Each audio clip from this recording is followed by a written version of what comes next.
my God, Turnstile Summer, I'm here. Oh, go ahead. Yeah, Turnstile Summer feels closer than Brat Summer to me, just because of my musical taste, you know. So, you know, we're happy for that. Yeah.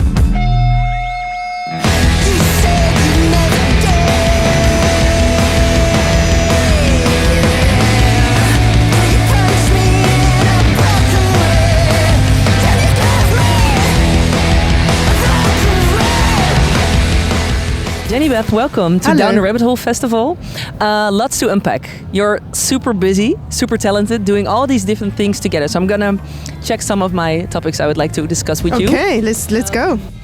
Of course, let's start with the new record coming out in August next month. Really exciting. And when you began working on the record, you felt like the world was broken, if I say it correctly. Yeah. And that you were broken yourself too. And because of that, it had to become a pure punk record. Is that correct? Yeah, I mean, you know, I think the record came from sort of an inside pulsion that felt like I couldn't really stop, and I wanted to make a record that was necessary for me to make, and so the spark came on stage when I was on tour with Queens of the Stone Age in America. And we were doing this metal, hardcore, post-hardcore festival, new metal, you know, like Korn was headlining, or Tool, but also new bands like Turnstile at the time, not as known as they are now, but we saw them, we saw Scowl as well, really great band.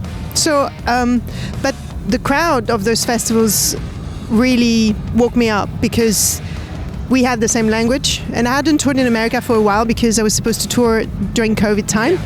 And that got all cancelled, so I was finally back in America. And with Savages, I've toured a lot there. And I don't know, it's something about the energy made me feel very much alive. And I thought that's what we're going to do for the record, you know. Yeah. So what happened then? Was that an energy you tried to get a grip on while touring and making some things in your notes as well, or when you were home? After that, I had 6 months of shooting movies, so I had to hold on that for, in me. And then I asked Johnny Hostile, who I've been working with for 20 years, who produced the two Savages records, and I said, can you start writing with the guitar, like electric guitar? I really wanted to go back to that, and I knew he was kind of abstract guitarist like Roland Howard and things like that, but then I didn't know he was such a riff machine. So he started to write those incredible, guitar riffs, and it was something about what I call the seductive hardcore, which is a type of hardcore that meets shoegaze, and Quicksand being a big influence, and I discovered Quicksand through Johnny Hostile, and now I'm like, it's the kind of the only thing I'm listening to at the moment. But then, so Quicksand or Deftones and that kind of, so it's a type of guitar riffs that felt really seductive. Someone said the other day, it's like music when you're sad and horny, and I was like, that's it. Yeah, that's the best genre. Like also in movies, like in art, like it's the best genre, I think. It is. Yeah. It worked for me. Yeah. And you said before that you do not necessarily see brokenness as a sad thing. No, it's part of life. Yeah. Could you explain it a little bit more? Because I saw your Instagram post of yesterday where like 20 lessons, 20 things. 20 things I noticed. Yeah. Yeah. You also mentioned something about a broken heart, like can never be cured. Yeah. I don't think a broken heart can be cured, but I think that's part of living. You accumulate experiences, and the world is a heartbreaker. People you love break your heart all the time. That's just the way it is, because you cannot control other people. You cannot bend the world towards what your needs or what you feel is right. So you have to accept it, because in order to change the world or fix the world, you have to live in it, you know. So I don't think then music is escapism for me. Music is a way to communicate, When I write a song, I'm not thinking, I'm going to solve my issue about this. It's more, what can I say, to the world right now? And I was like, the world's broken, I'm broken, so music's broken, and the voice is broken. I started working on different techniques for this record that I hadn't worked before. First song we worked on with Johnny Hostile, we were like imagining a line that felt like broken but melodic as well. And then I realized I could not do it. And then I really got me excited. I know it sounds weird, but when I can't do something, I'm like, oh, I can't do it. That's crazy. And then I feel really need to, to work on that to make it happen. And then it's a challenge. I love challenges. Is it also like in a broader aspect, like for society, the world as a whole, like another method to deal with disappointment? Like we think we can control everything. We think it should be like harmless and not having a broken heart and anything, something like that. It's just that you're far happier when you're being inspired, and being inspired is far better than being just okay. And so when we started writing the record, I discovered that all these challenges, all these things I wanted to work on, and we started working on the music and the visuals at the same time. So photos, videos, and all the things that are coming out and will come out in the next few months are things that we've done, just the two of us. T-shirts, silk screens, posters, and it's been really nice to go from the studio to the silk screen that Jehnny had set up, and we could do T-shirts and wear the T-shirt to sing again or record some stuff. It became a world, and it's not creating an armor to go to war. It's more, it's more waking yourself up. I don't know, waking yourself up.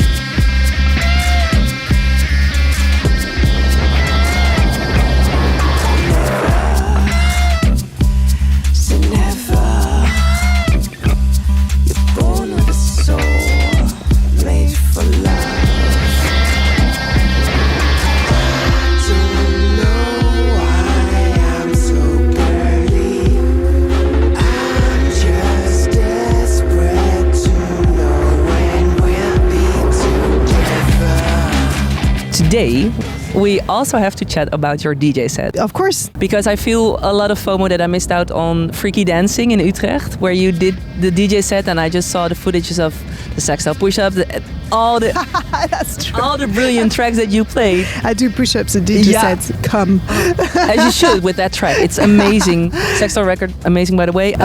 Good mates of mine. Yeah. Really good record. For the people that will be on Down the Rabbit Hole, what can they expect from a Jehnny Beth DJ set? Well, they'll see your name on the lineup and be like, oh, what interesting. What shall we get? Yeah, I know. Yeah. Well, a lot of the things I play are unreleased production remixes that Jehnny has done. So we craft what we need. So that's really amazing. And so there's a lot of remixes for my record, from my new record. Yeah. But there's also a TURNSTILE remix, Korn remix, a Nine Inch Nails remix. So basically we take our own school of rock and punk and we put it into the dance floor.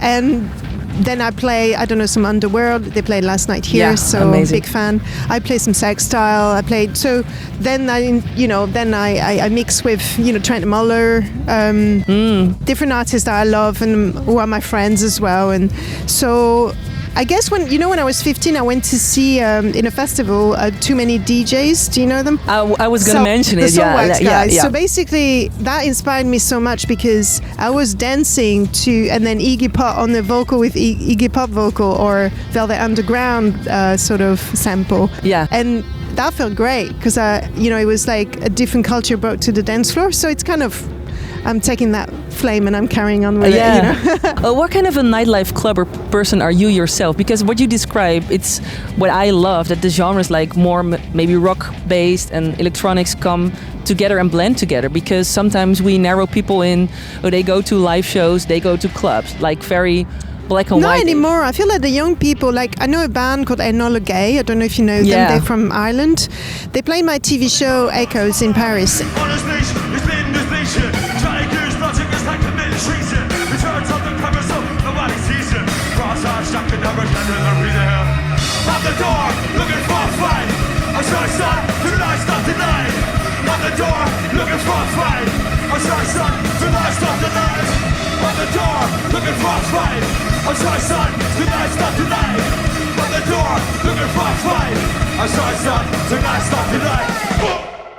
We had this chat, and basically they come from raves, when they were kids they used to go to raves all the time, but they play post-punk music with hip-hop vocal on top. So I think people are really open now. The way we consume music is very different from back in the days, and I think actually, for me, there's no difference between being a DJ and being a front person. I think I have a lot of energy.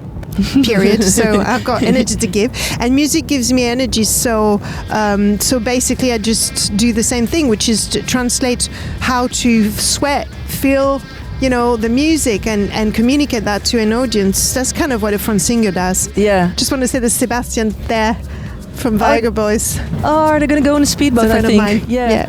Oh, you want to scream their name? You're allowed to. Sebastian. How you doing, mate? I'm good. You look very good in a Speedo. Hey, boys. Whoa. Oh, we toured together in America. That's I'm beautiful. not going to jump in the river or the water. That's totally okay.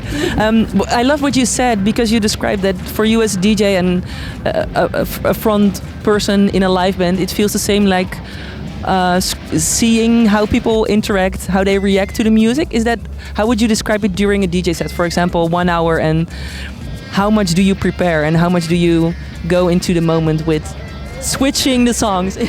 I do prepare. I do prepare everything, especially when I was starting DJ sets. I wanted to be really ready, and we played Glastonbury as well, and we incorporated visuals to it, so that was demanded a lot of preparation. I prepare, but also I like to, I think it's Laurent Garnier always said that he never prepares his sets because he needs to feel the vibe and then, respond to that. So I do a bit of both. Like I would think, I probably would have a starting track and then see where it takes me, Yeah. And what is one of the tracks that comes to your mind if you think back of that Glasgow gig? Like one of your favorites, of one that surprised you by how wild people went from that track? Well, that was the first time I played some of the unreleased. There was a Turnstile remix that we played. Oh my God, Turnstile Summer! I'm here. Oh, go ahead. Yeah, Turnstile Summer feels closer than Brat Summer to me, just because of my musical taste, So, we're happy for that. Yeah, no. How you doing, mate? Nothing is true. Are you? Yeah, I know. Are you ruining my interview? It's always about you, Sebastian. Look at them. So cute. Wow. Beautiful people. I know. Good people. Is there a specific song you're excited to play tonight? Here? Yeah.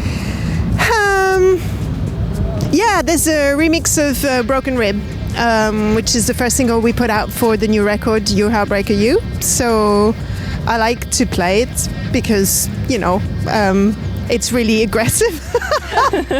And my song with Sextile, Push-Ups. Yeah. That's always, a good one. Yeah. Although, there's probably other ones I would play from the record rather than this one, but, but the whole thing is going to be wild. So really excited for the gig. With making live music, DJing, acting, how does that work in your head? Like all the different elements, all the art that's always there. Yeah, well, I think it's about being in the present. When I do acting, I do acting. When I, in 4 days, I'm flying to Brazil to shoot a movie there for a couple of weeks. And then I'm going to be back on album duties before we release it end of August. So I just try to...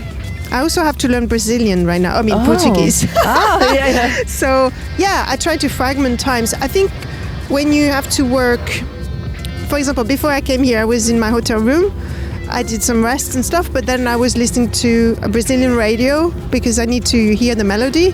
But I was doing other things while I was doing that, and then I stopped that, and then I was playing instrumentals to work on my vocal for a track for the live shows. But if you work like regularly but small amount of times, you don't need to work for 2 hours full, Sometimes it's just maybe 15 minutes every day that does the job, you know? And a lot of relaxing. Yeah. And feeling inspired by all those... You need to feel inspired and happy, I think so. I don't think creativity for me springs from, moments of discomfort. I've always written while I was unhappy. I've always written, but it isn't really, that's not where I think I shine. Yeah. And last but not least, I would like to mention one of the best movies ever, Anatomy of a Fall. Yeah. Oh my God. It's a good movie. Yeah. And when you look at the Letterboxd reviews, it's all about the dog, of course, who stole the show, hot lawyer, but it's also people that are obsessed with you, making fan cams, writing love declarations. I would give my life just to hold your hand. I'm your number one fan. I'm your number one. You made quite the impression with your limited screen time. Like this tweet. Jehnny Beth, Anatomy of a Fall, save me. Oh, What do you think of it? That's the reactions, cute. the fan cams. I like it. I never saw that before. Yeah. Yeah, I like the character Marge. She's got a really cute haircut. Yeah. Yeah, I mean, when Justin Trier asked me to be in the movie, I was really pleased because I thought the script was really, really good. Like you could tell from reading the script that it was going to be a powerful movie. And Sandra Hüller being the main actress, I knew as well the acting was going to be incredible. So it felt like all in all something I really wanted to be part of, but never we could imagine the success it would have. Yeah. So when they got Palme d'Or and then we went to the Oscars, so that was really fun, and they won a scenario, and I mean it was incredible, but never when you shoot the movie you think, oh, this is where it's going to go. I just knew it was going to be a great piece of art. But the character is interesting. I think it's a second character, but I think it has its weight, it diverts the narrative, and Justin was like, we need to normalize Jehnny, so she looks a little bit less artistic, I guess, I suppose.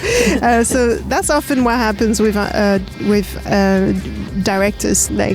But maybe one day what I would love is, because I really love to change for a character. I always said no to people who ask me to be a musician on movies because I think I'd rather be the musician I am in real life.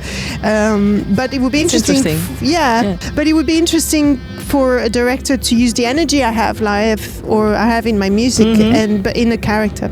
I think it will come. Yeah. The new movie you're working on, or is it? No, it will be a different one. Yeah. And how has, for example, this movie impacted your life? Because what you mentioned is you're shooting this like so many years ago, and then the entire process of making a movie and when it's out and when it's for the people, for me it feels like there's a lot of time in between. Like you almost forgot what you did and what's going to end up in the final cut. It's true. Right? Yeah, it's true. I can imagine it's still the same get... in music, but maybe in films it's even longer. Yeah. Like the time you make it and the time it's released can be like a year and a half, 2 years. Yeah.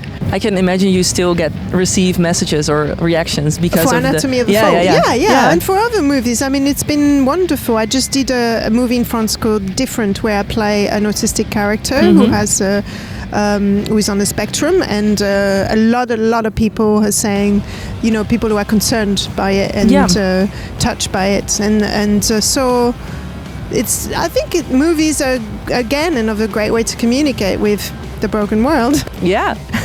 I would like to ask you as my final question to recommend me a movie, maybe because it's a big question, I know. Maybe it's something that comes to your mind, you recently watched it or that was a big inspiration for you. What would you say? Recently I think I've been really into Greg Araki, so Doom Generation would be my recommendation. It's kind of nice because it has this you reconnect with the feelings of being a teenager where everything's life or death, and it's kind of an apocalypse time, and it's very sexy. So okay, thank you so much. You're welcome. Enjoy tonight. Enjoy holding at Down the Rabbit Hole. Thank you. We'll see you back in October, and hopefully more DJ gigs as well. Yeah, I'd love to. Yeah, thank you so everything. much. Yeah, thank you. Bye bye.